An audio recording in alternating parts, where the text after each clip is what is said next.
Hello दोस्तों, कैसे हैं आप सब अच्छी पढ़ाई कर रहे हैं। दोस्तों, आज हम लेकर आए हैं कार मॉडल का पार्ट 2। कुछ कारणों से हम को कंप्लीट पाए थे लेक्चर, तो आज उसको कंप्लीट रिलेशनशिप आज हमें देखना है। ऑलरेडी हम कुछ चीज़ें देख चुके हैं, तो एक क्विक रिकैप कर लेते हैं। आप लोग आसानी से चीज़, अगर हम बात करें, हमने ईआर मॉडल की बात की थी। ईआर मॉडल में एंटिटी और रिलेशनशिप की हमने बात की थी। एक चीज़ एंटिटी होती है, दूसरा, ठीक है। तो यहाँ पर हमने कुछ चीज़ें देखी, आपने ये समझा भी होगा। और इसी में हमने देखा एंटिटी, एट्रीब्यूट और रिलेशंस, ठीक है। तो हमने एंटिटी में वीक एंटिटी की ऑलरेडी बात कर चुके हैं। एट्रीब्यूट्स में की, कंपोजिट, मल्टीवैल्यूड और डेराइव्ड की भी हमने बात कर, वो देख लिया। आज हम देखेंगे रिलेशंस, ठीक है। हम बढ़ते हैं रिलेशनशिप। अब रिलेशनशिप क्या है? Relationship is use to describe the relation between entity. जो भी एंटिटीज हैं उनके बीच में क्या रिलेशन। तो हम डायमंड और रोम्बस,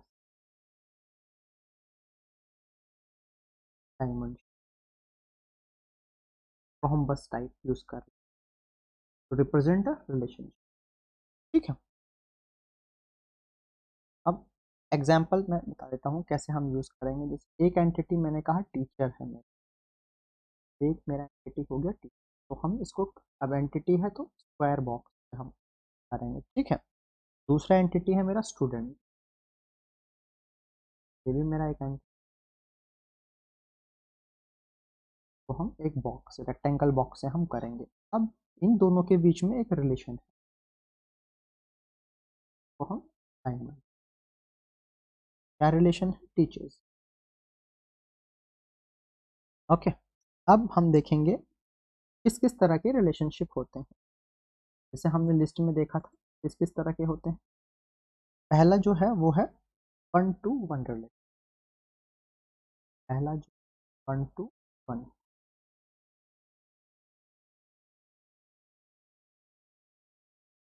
ठीक है। When only one instance of entity is associated with relationship, then it is known as one to one relationship। यानी केवल एक ही इंस्टेंस केवल आपका एसोसिएट हो रहा है, ठीक है। एग्जाम्पल देख सकते हैं, एक जो फीमेल है वो केवल एक ही मेल से मैरी करती है, और एक मेल एक ही फीमेल से मैरी करता है, ठीक है। अगर इंडियन कॉन्टेक्स्ट में हम बात करें, फीमेल और यहाँ पर इनके बीच का क्या रिलेशनशिप,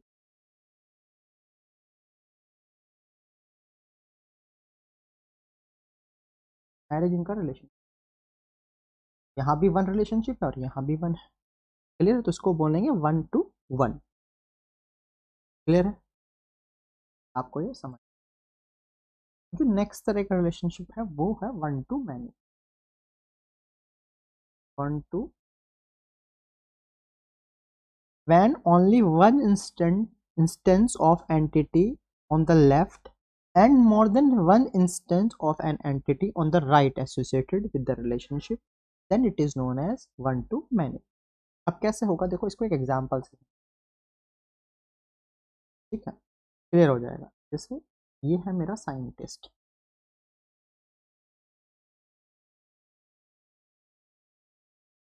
ये मेरा एक एंटिटी हो गया,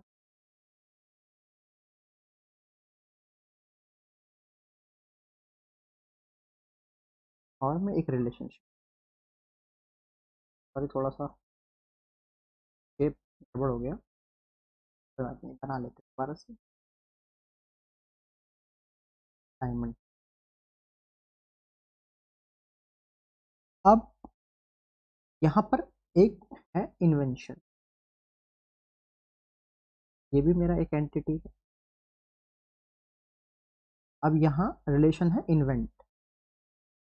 देखिए साइंटिस्ट तो एक ही है, बट वो एक से ज़्यादा भी क्या कर सकता है, क्या कर सकता है, इन्वेंशन। तो यहाँ वन टू मैनी रिलेशन, एक ही साइंटिस्ट है, वो इन्वेंट कर रहा है मैनी इन्वेंशन। तो यहाँ पर जो इन्वेंट और इन्वेंशन का रिलेशनशिप हो गया वो मैनी टाइप, और साइंटिस्ट का जो रिलेशन हो गया है इन्वेंट के साथ वो वन हो गया। क्लियर? उम्मीद है आपको ये एग्जाम्पल से भी समझ आया। नेक्स्ट है आपका मैनी टू वन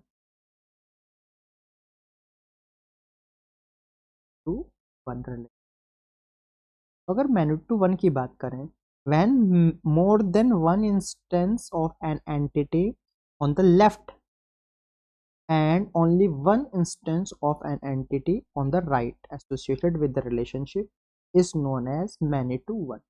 यानी कहने का मतलब ये है कि मेरा एक एंटिटी है, ये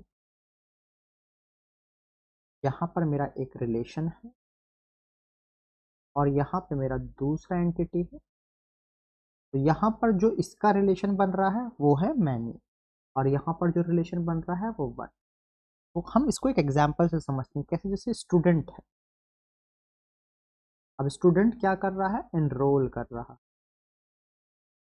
ठीक है।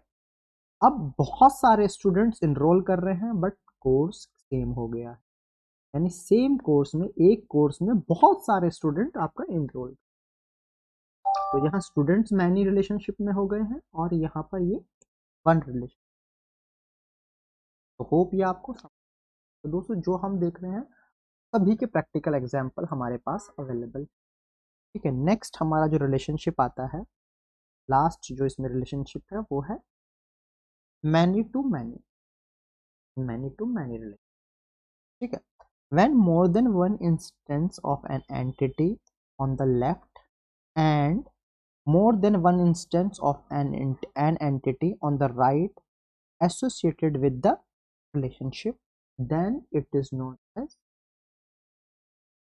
many to many। यानी अब क्या होगा कि दोनों साइड ही मैनी मैनी रिलेशनशिप हो जाएगा, यहाँ भी मैनी, यहाँ भी। अब एग्जाम्पल कैसे लेंगे? एम्प्लॉय है और यहाँ असाइंड हो, असाइंड, ठीक है, और यहाँ प्रोजेक्ट हो। क्या हो गया है? जो बहुत सारे एम्प्लॉय हैं उनको अलग अलग प्रोजेक्ट आपके असाइन हो, मैनी प्रोजेक्ट असाइन, यानी एक प्रोजेक्ट में बहुत सारे एम्प्लॉय होंगे और एक एम्प्लॉय के पास बहुत सारे प्रोजेक्ट होंगे। क्लियर है दोस्तों? तो उम्मीद है आपको ये पार्ट भी समझ आया होगा, ठीक है। क्लियर है? ये काफी सिग्निफिकेंट पार्ट है ईआर मॉडल का, ठीक है। तो हमने क्या देखा ईआर मॉडल में? हमने चीजें क्या देखी हैं? हमने देखी है एंटिटी एट्रीब्यूट रिलेशनशिप। एंटिटी में हो गया वीक एंटिटी, एट्रीब्यूट्स में हो गया की, कंपोजिट, मल्टीवैल्यूड और डेराइव। रिलेशनशिप में हो गया one to many, many to one और मैनी टू मैनी, ठीक है। एंटिटी में हमने ऑलरेडी देख लिया है, रेक्टेंगल से करते हैं, और वीक एंटिटी को डबल रेक्टेंगल से, ठीक है। एट्रीब्यूट्स आपका हो गया है, ये आपको हमने समझा ही दिया है कि इलिप्स से हम इसको रिप्रेजेंट करते हैं। तो दोस्तों यहाँ पे इक्लिप्स लिखा है, इक्लिप्स नहीं है ये इलिप्स है, ये इलिप्स है, ओके। अब इसी तरह से की एट्रीब्यूट में क्या होगा? अंडरलाइंड होगा टेक्स्ट। कंपोजिट में क्या होगा? एक में बहुत सारे होंगे उससे एसोसिएटेड। इसी तरह से मल्टी वैल्यूड को हम डिसाइड करेंगे डबल इलिप्स से। डेराइव्ड में हम डॉटेड से हम, ठीक है। और रिलेशनशिप तो हमने अभी देखा ही। तो अगर आपको अभी भी एट्रीब्यूट्स और एंटिटी समझने में प्रॉब्लम आ रही है, आप हमारा लेक्चर जो इसका पिछला पार्ट है वो देख सकते हैं, वहाँ पर आपको क्लैरिटी हो जाए। और मुझे लगता है रिलेशनशिप में आपको यहाँ पे क्लैरिटी हुई। ये जो ईआर मॉडल का हमने बेसिक पार्ट है वो हमने कवर कर लिया है, ठीक है। अब हम और भी चीज़ें देखेंगे आगे, और फिर अगले लेक्चर में हम उसको continue. Thank you very much.